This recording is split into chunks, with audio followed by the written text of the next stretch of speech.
Beyond Reason Radio.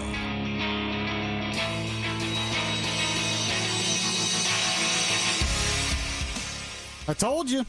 I told you all. Here we go. Gee whiz, we're just starting and already he's a told you so guy. Yep, I'm a told you so guy today. The Big East in college football. I just got this breaking news like 2 seconds ago. Is that right? They're canceling. Wow. They're postponing the season. Holy cow. Yeah, due to the unprecedented and continuing impact of the COVID-19 pandemic, the Big East Conference and its member institutions have announced that the fall sports competition will not be conducted in 2020. They will assess alternative options to stage fall sports contests during the spring of 2021. But football. Good luck with that. Yeah, it's done. But football's done. No college football. I told everyone this just a couple days ago. I said, they're going to cancel college football. Yeah. Maybe the NFL will play. I'm not saying they should. Some people got mad at me because I said that. I'm like, I'm not saying they should. I want them to try. I want them to try to do it. But I knew they were going to cave, and I knew they were going to cancel because that's where we are right now. By the way, there was speaking of the pandemic, Marco Rubio had an interesting tweet today. He said, today's test numbers in Florida are skewed. Nearly half the new cases statewide came from Miami-Dade, which had a single lab release 7 weeks of tests in one batch. So nonetheless, ED visits for flu and COVID-19 like illnesses keep trending in a good direction. We need to keep this going. 7 weeks. I'm like, what in the world? The heck is he talking about? Well, here it is. According to Fox 35, Department of Health says state received backlog of COVID-19 test data from Miami lab dating to late June. The state reports the Niznik Lab Corp reported over 4,000 cases dating back to June 23rd and occurring over the past 7 weeks. However, those results were not reported to the Department of Health until this week. Says the backlog severely skews reporting for Miami-Dade and is not reflective of current trends.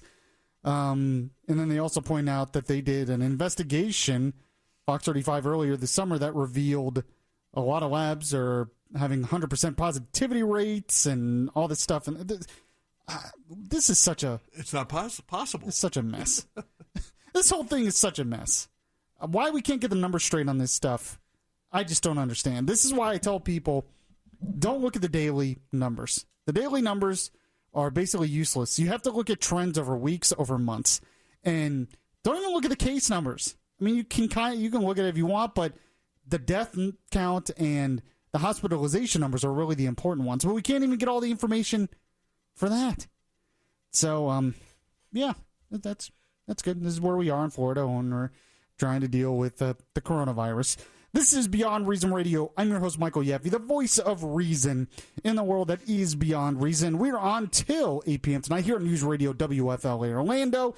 Make sure to catch the podcast afterwards as well. Podcasts are big now, apparently. That's what I hear. Yeah, apparently that's the big news. So, actually, I've been podcasting this show for years now and pushing podcasts, and I listen to podcasts all the time. So everyone's catching up to Yaffee Man. I know. I feel that is my life, Tom Benson. I start a trend. Oh, man. And everyone catches up. I mean, I had the beard first. You notice how everyone has beards now? I had it first. You're lucky you found a woman. I'm telling you. What a geek.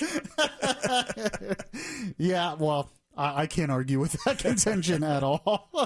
By the way, the voice you hear there in the... I mean, it's kind of a control room. We're still in the closet here in iHeartMedia Studios. Is Tom Benson. How are you, Tom? We're in the inner sanctum. Mm-hmm. I'm doing fine. Big doings down in Delaware today. In Delaware? Yeah.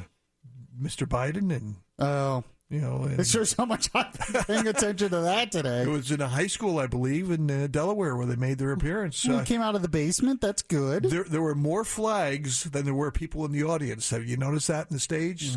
Flags everywhere. Where'd they come from? Local American Legion? I don't get it. Did they kneel? Did they kneel to the flags after they saw them? No, of course not. Yeah. That's coming. We'll do that. So I guess we have to talk about that. Harris being the pick. We got to do it, huh? Yeah, got to do it. Boy. I mean, I just... Harris is not a compelling candidate, and I'm sorry. I've been saying that for weeks, too.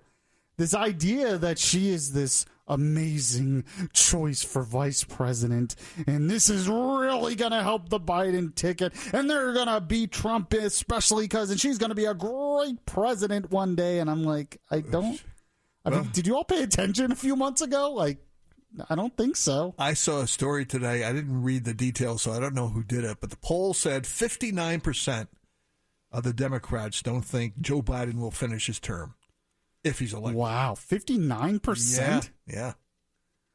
That's a big deal because, okay, I mean, that shows how important the vice presidential pick is, but it also, if a lot of Democrats really believe that Joe Biden's kind of out of it, do you honestly think there's that much energy to go out and vote for him in November? Exactly, yeah. I mean, that's...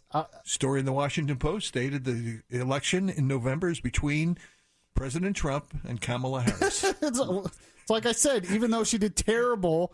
she had a terrible campaign last year. She still might end up being president of the United States. So by the way, do you want to hear the moment? Yes. The moment that Joe Biden picked her and she found out. Oh. Of course, this was done over, I don't know, Skype or Zoom or something. So the quality's not too good? You see him in his... Well, actually, the quality was okay, believe it or not. But I just wonder who actually got it set up for Biden. There's no way he did it himself. Oh. I mean, there's no way. You got to have somebody's there. I think he has a grandson who's 12. Exactly. Grampy, I'll do it. So here is the moment that Harris apparently found out she was picked by Joe Biden. Hi. Sorry to keep you. That's all right. You ready to go to work? Oh, my God. I'm so ready to go to work. There we go. She's ready. You could see pause, like she couldn't believe she was actually picked. A lot of people couldn't believe it either. I mean, I wasn't too surprised because who else was he going to pick? Susan Rice was the other one. Val Demings. So, I mean, everyone knew he was going to pick a woman, and everyone knew he was going to pick a black woman. Mm-hmm. So that pretty much narrowed it down. But there's a lot of different... He better have picked a woman or a black woman because BML would have come to his house and thrown rotten eggs at it. Well, he's in the basement, though. You know, they wouldn't have made a difference. A lot of different opinions on the fact that Biden picked Harris. You want to hear a Trump campaign immediately fired back against this? Mm-hmm. Here's the ad they put out. Kamala Harris ran for president by rushing to the radical left, embracing Bernie's plan for socialized medicine, calling for trillions in new taxes, attacking Joe Biden for racist policies. Voters rejected Harris. They smartly spotted a phony. But not Joe Biden. He's not that smart. Biden calls himself a transition candidate. He is handing over the reins to Kamala while they jointly embrace the radical left. Slow Joe and phony Kamala. Perfect together. Wrong for America. You know, I saw another slow Joe Scarborough react to that and say, that's all they got? That's not an effective ad. I think it's pretty effective. Yeah. I mean, I really do. So it's obvious where the Republicans want to go with this now. Immediately, their strategy, Trump's strategy, his campaign strategy, and the Republican Party in general, their strategy is to label Kamala Harris as an extreme leftist. Mm-hmm, sure. They think by putting her under that label that's how they're going to beat her. That's how they're going to win because they want to get the independent voters, the swing state voters, and if they really label Kamala as an extreme leftist, Trump could win those key states like he did the last time. Remember, he has to win the Electoral College, not the popular vote. So they want to make sure he wins those key swing states again. By the way, the New York Times got a lot of attention today because they tweeted this out. Breaking news, this was right after it happened. Senator Kamala Harris of California is Joe Biden's pick for vice president, a pragmatic moderate. She is the first black woman on a major party ticket. Mm-hmm. Mm-hmm. And my question is this, what... Well, compared to the people who work at the New York Times, he probably is considered a moderate. This is a good point. Yeah, compared to those who wrote the 1619 Project, yeah, I guess so. But I mean, what stance of hers is moderate?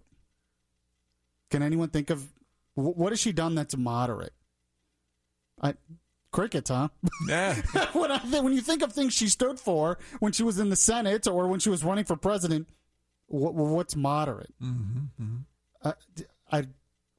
I don't know. I mean, we're going to go over. Well, actually, let's do it right now. I was going through the editors at the National Review put out the fact that they're like, Kamala Harris, they assure us, is a moderate.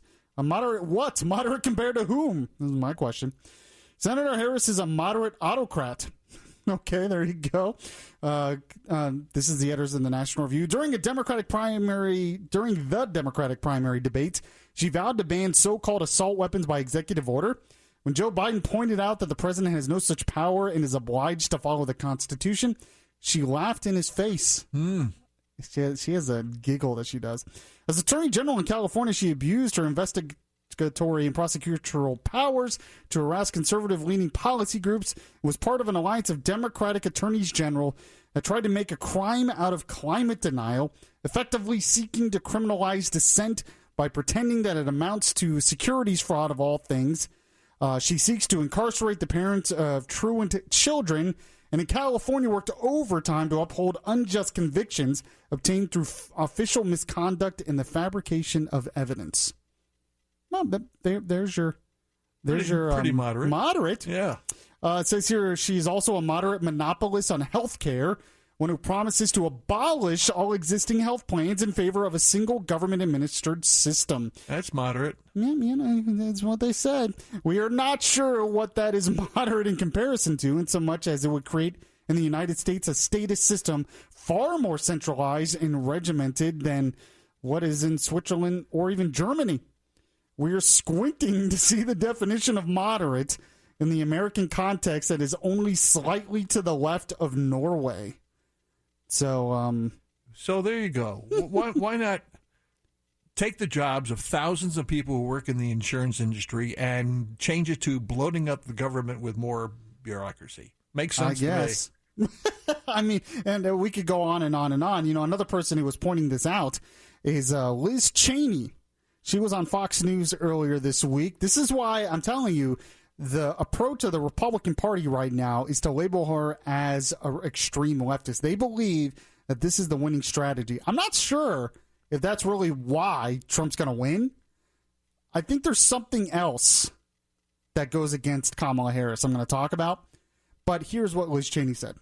Look, I think that the pick was somewhat surprising. Joe Biden has really been trying to portray himself as the moderate in this race, as somebody who is a centrist. And in one fell swoop here, he has put somebody on the ticket whose voting record in the Senate is to the left of Bernie Sanders and Elizabeth Warren. So I think that, the American people are going to look at the substance of this. They're going to look at what she stood for in the past. They're going to look at what she said during the primary election. And it's very clear. She is a radical liberal. She's somebody that has said we ought to spend $32 trillion on Medicare for all. If you look at her record as well in California, she did, in fact, essentially ban gun sales with executive action. And she threatened during the primaries to do the same thing if she's elected, if she were elected here. So I do think the American people are going to take a look at this record and realize she is very much a radical liberal. Well, I mean, she's right, but will the American people actually look at that record? Something we'll talk about next. And I posted something that was critical of something Trump did today on Facebook. Ooh. What was I thinking? How could I possibly do that? We'll talk about that as well. This is Beyond Reason Radio. I'm your host, Michael Yaffee. We'll be right back. If you miss any of the show, you can download the Beyond Reason podcast on iTunes.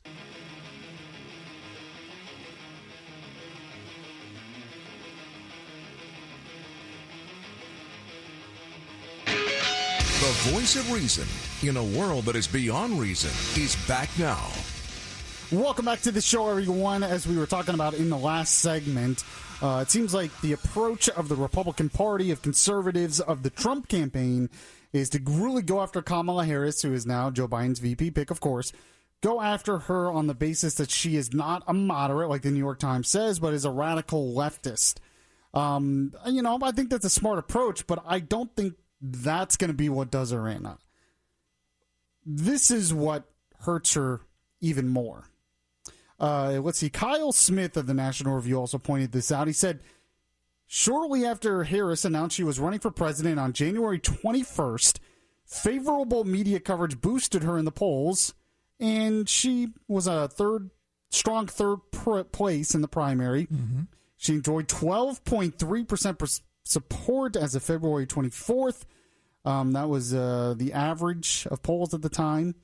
But that was as good as it got for her, except for a brief surge after she sandbagged Joe Biden in the debate on June 27th, with a pre-scripted attack suggested his busing policies were racist.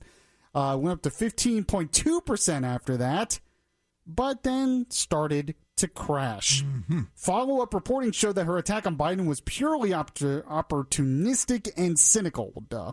After passionately supporting federal busing in the debate, she reversed course, which left very little daylight between her position and Biden's.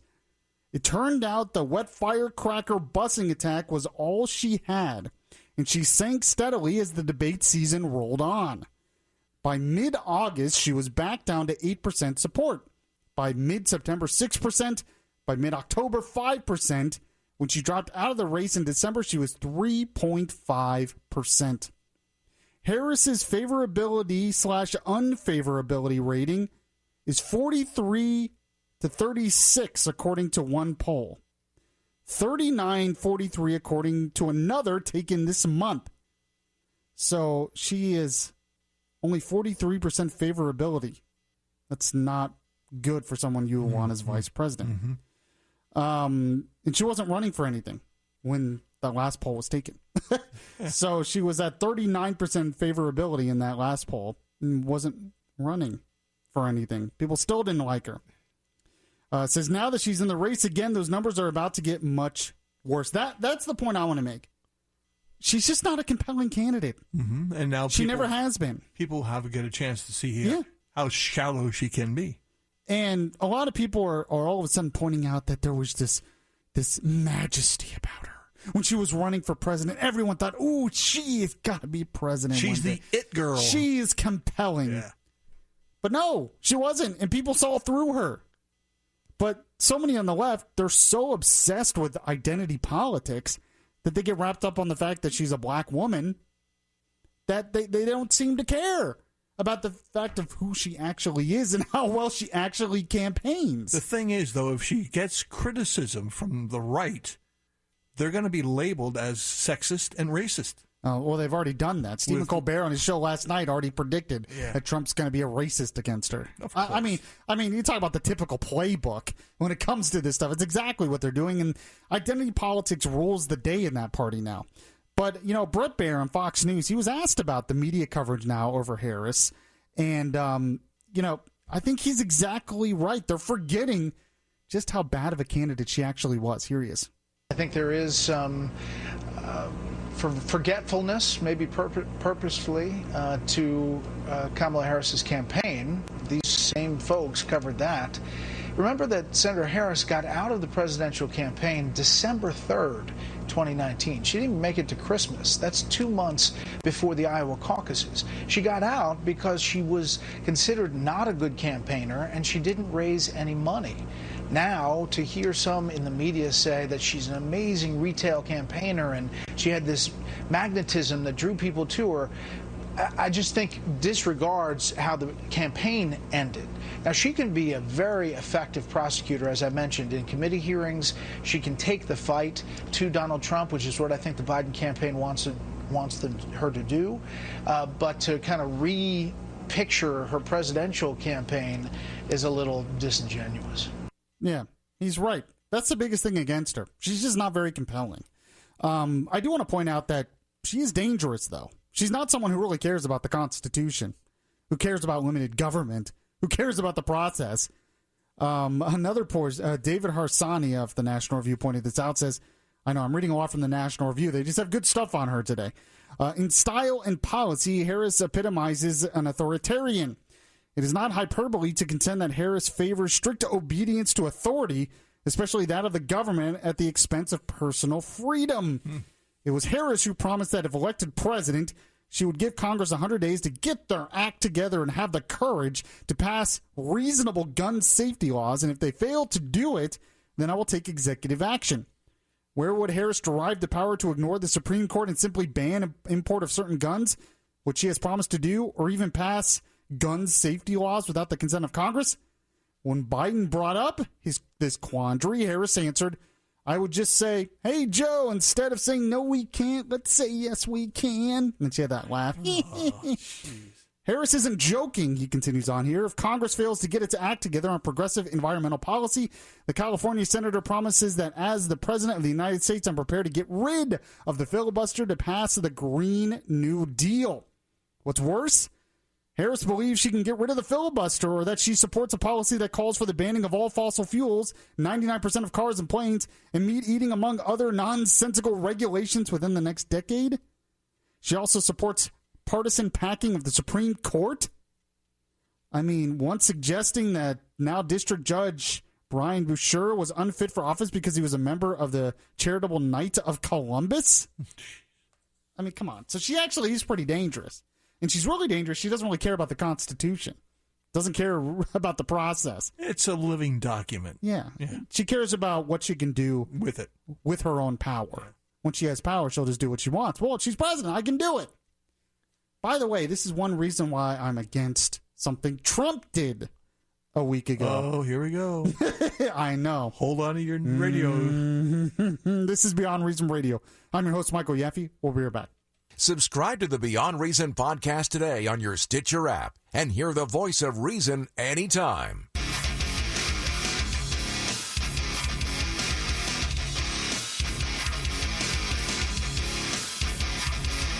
Your voice of truth in a world of fake news. Beyond Reason Radio continues right now. Well, you remember at the start of the show, I was talking about the fact that the coronavirus testing numbers are all screwed up because there was a backlog and everything. Mm-hmm. Apparently, I'm not the only one who's upset at this. Governor Ron DeSantis, not happy about this. Just reading this from the Orlando Sentinel right now. He blames the data dump for spike in coronavirus cases and orders a fix to our reporting numbers. Governor Ron DeSantis on Thursday warned against being swayed by stale data from the Department of Health. He said a data dump from a new lab was responsible for the spike and was going to fix that with the department, but did not elaborate on what he meant.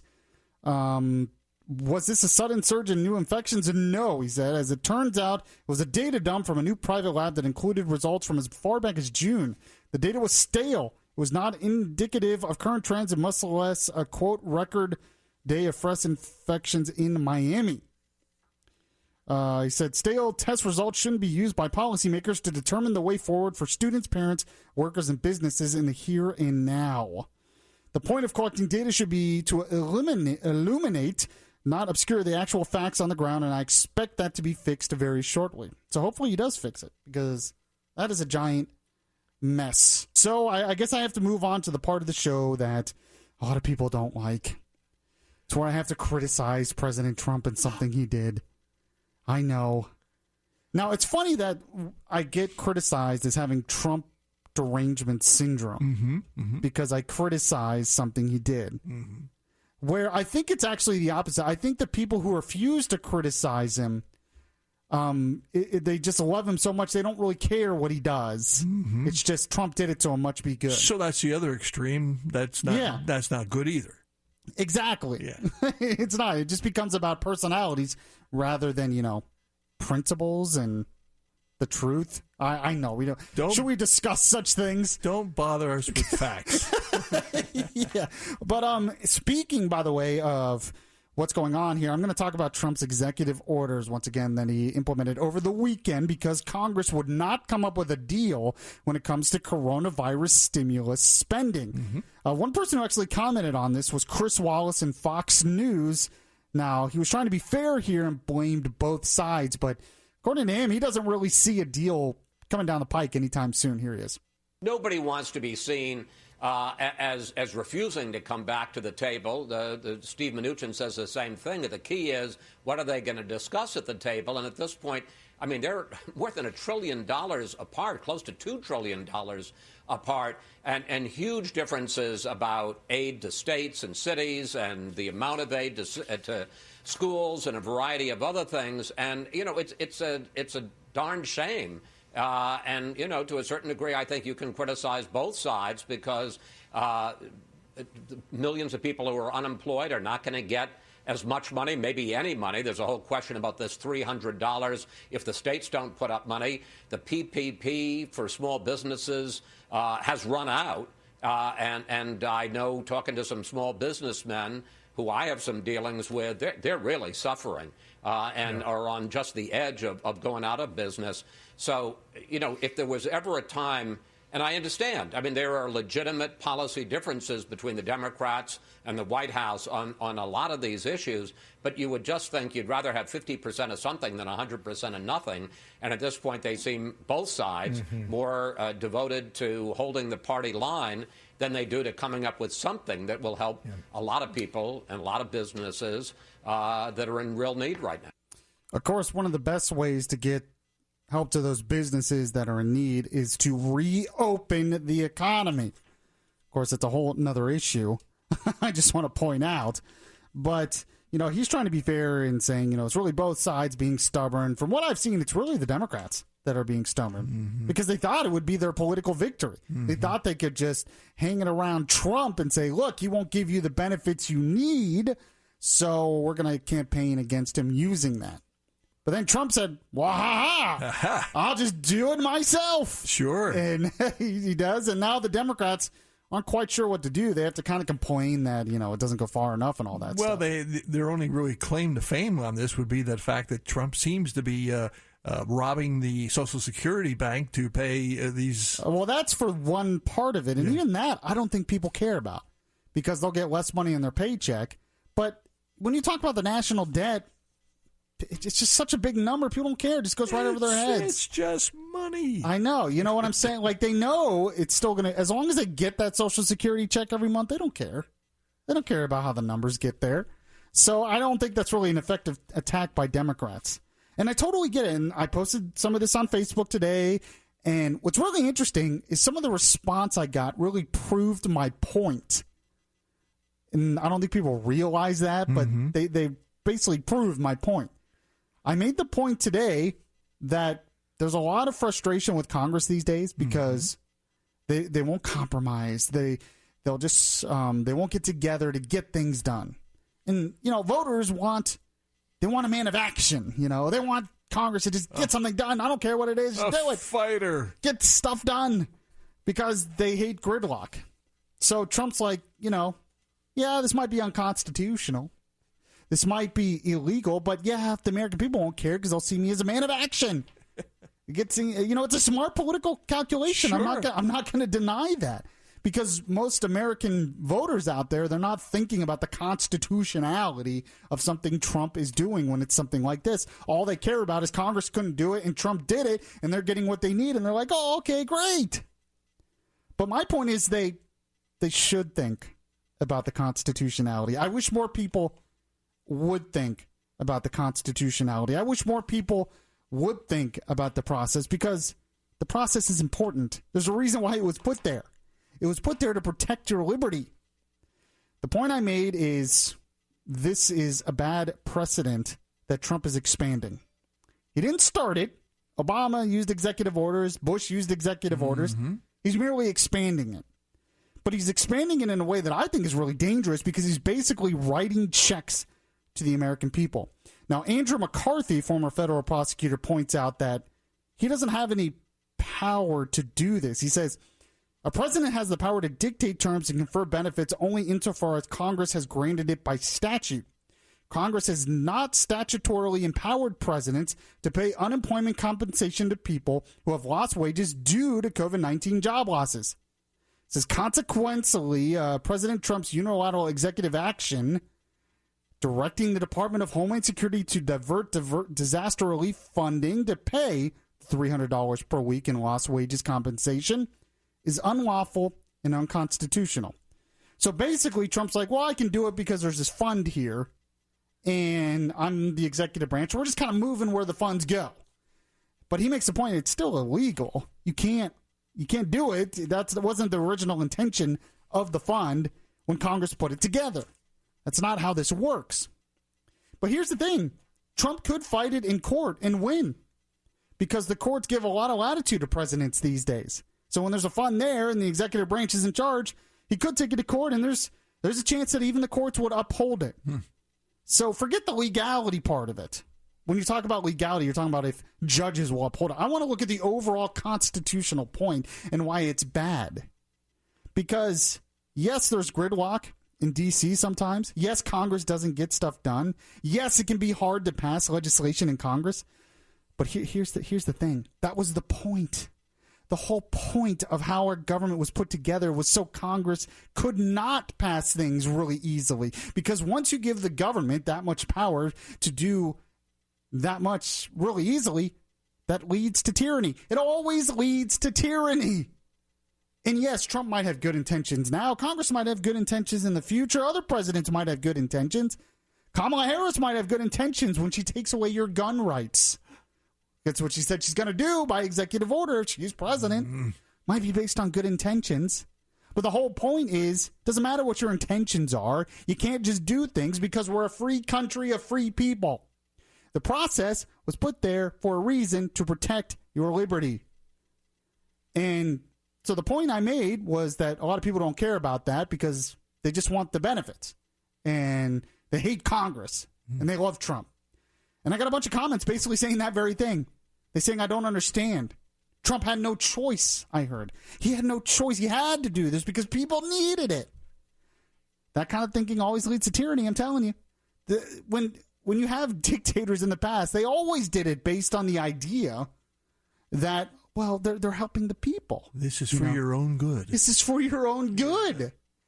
And I'm not saying Trump's going to be a dictator or something, but he's setting precedents that are going to be used in the future. Once we give the presidency more and more power, eventually they're just going to take the power and not give it back to the people. And those who said he had no choice, yeah, he had a choice. He did have a choice. He had a choice not to do it. Oh, but what about the people who need the benefits? Well, blame Congress. If they don't get the benefits, that's kind of how a society works. Don't expect the government to bail you out of every bad situation. Also, the government shouldn't force businesses to close either. But like I said, that's a whole nother topic. But I'm telling you, I'm warning you, even if he could defend this in court and win, it's not a good precedent. I'm sorry. Constitution's important. The process is important. There's a reason why it's difficult to pass laws. And if we keep getting rid of those reasons, I don't like where the future is going. So the cold civil war is continuing in this country. We talked a little bit about this yesterday. I have some new audio from the Seattle police chief I didn't get to yesterday. I want to play in much more. This is Beyond Reason Radio. I'm your host, Michael Yaffee. We'll be right back. If you heart Beyond Reason Radio, listen to the Beyond Reason Radio podcast on iHeartRadio. Just download the iHeartRadio app and search Beyond Reason Radio.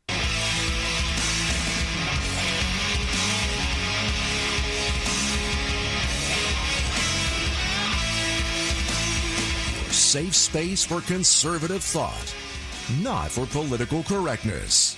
Yaffee is back right now. Welcome back to the show, everyone. This is Beyond Reason Radio. By the way, if you missed any of the show, catch the podcast on the iHeartRadio app or anywhere podcasts are available. Miss the show? How could they possibly miss the show? I don't know. Maybe somebody came to the door. Okay. A neighbor needed to borrow some sugar. A little Amazon action.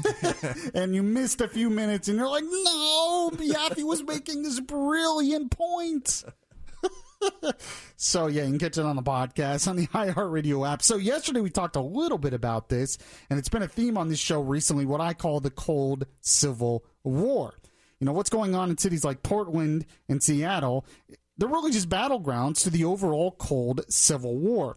But it's really interesting the dichotomy you see of what's going on like in the city of Seattle. So in one side, you see a black woman police chief. Proof of how opportunity is there even for minority women in this country to do great things for the people of their community. And yet she is run out of her office. And, she did a speech on why she's going to retire. Because there's a lot of criticism out there. Well, she's just doing it for the money. You know, they cut her pay, and that's it. You can't cut my pay. 6 figures they cut the pay. Which is insane. Yeah. I mean, they were basically trying to chase her out, it sounds like, when you're doing something like that. But she made the point in the speech here. I have the audio of it real quick on, no. It's not about the pay. Here it is. This is not about the money, and it certainly isn't about, the demonstrators. I mean, be real, I have a lot thicker skin than that. It really is about the overarching lack of respect for the officers, the men and women who work so hard day in and day out.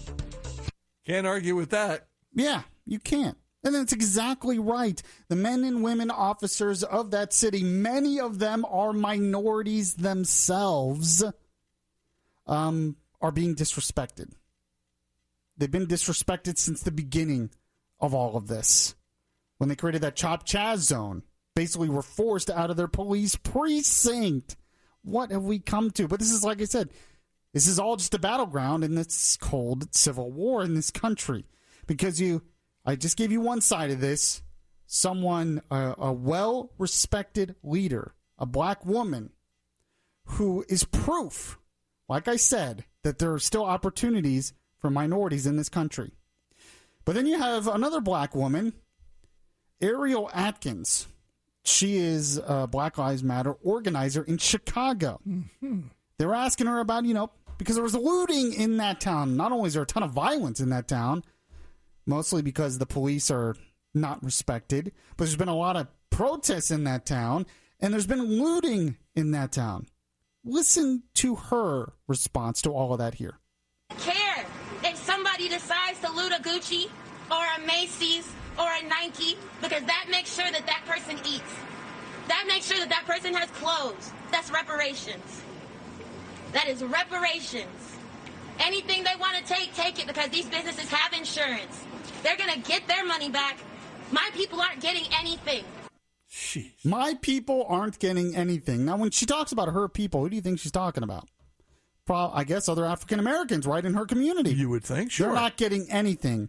Now, if you were really desperate for food and things, is your first instinct going to be to loot a Gucci store? Yeah. Back in the lunchroom, there's got to be some bread in there. Oh, but it's reparations. We deserve it.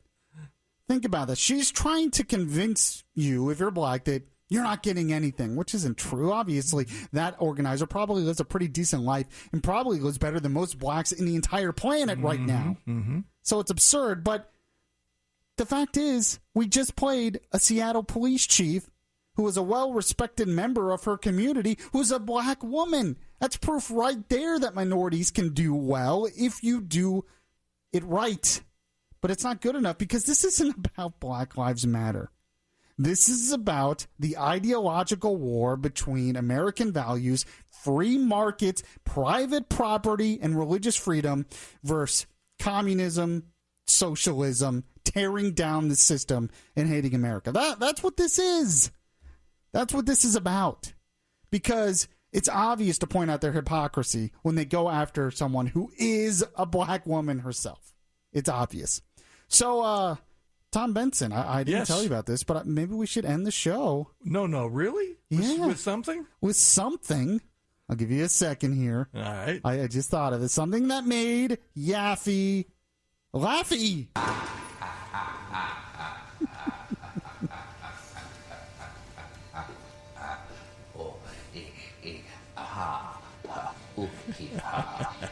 Yes, I haven't done this in a while. I agree. People need to come back. By the way, that laugh that you always hear, it's from The Dark Knight. It's the Joker, who was a villain in the Batman movie, The Dark Knight.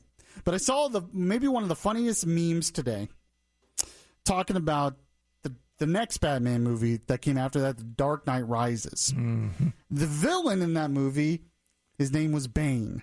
And I know a lot of people, if you've seen this movie, you see him and he has this, he's huge and he has this, big mask on him and he's like, I came to take your city and all of this stuff. And he fights Batman and, takes over the city. And someone pointed out, they said, Bane was a hero. Why? Mask, check. Quarantine the city when he took it over, check. canceled sports events in the movie. Yeah. Check. And the root of the problem was a bat. Check. So we all think of Bane in that movie as just this villain, but he was the hero. He was the hero of the movie. Well, at least in coronavirus times. So is art imitating life, or is life being hijacked by art? I don't know. So another thing that made me laugh today, something that Tom Benson pointed out to me. Our good friends at the Babylon Bee had an interesting article out today. Says this. It's funny because it's true. It's always funny. Even though it's satire, it's funny because it's true. Report. Kamala Harris is already vetting her VP picks. Supporters of Kamala Harris have been eagerly awaiting an announcement of who her VP pick will be when she takes over as president approximately 5 minutes after Joe Biden is inaugurated, says here the Babylon Bee. According to sources close to the campaign, she is already vetting possible candidates for the job. Says, I'm proud to announce I will soon be announcing my pick for vice president of the United States, says Harris. We have searched all across this great land. While I cannot yet confirm who my pick will be, I can say this. My pick for VP will be even more of a woman and even more of color than I am. It will be the most colorful and womanly team ever. She then threw her head back and cackled maniacally. Cackled? Oh, my goodness. It says here Joe Biden was also thrilled to hear the news that he was getting not just one, but 2 female vice presidents. Oh, my gosh. It says the VP search has stalled since it's been proven difficult to find a woman of color who survived both Kamala Harris's pro-abortion policies as well as her aggressive imprisonment of minorities. In the statement, the campaign also promised to announce a pick while all the Babylon Bee writers are sleeping so they won't have a chance to write a funny headline about it. Oh, good stuff. I hope you appreciated the show today. If you missed any of the show, like I said before, check the podcast on the iHeartRadio app or anywhere podcasts are available, like the Beyond Reason Radio Facebook page. Follow me on Twitter at Michael Yaffee. Follow the station on Twitter at WFLA Orlando. And we'll catch you guys next time.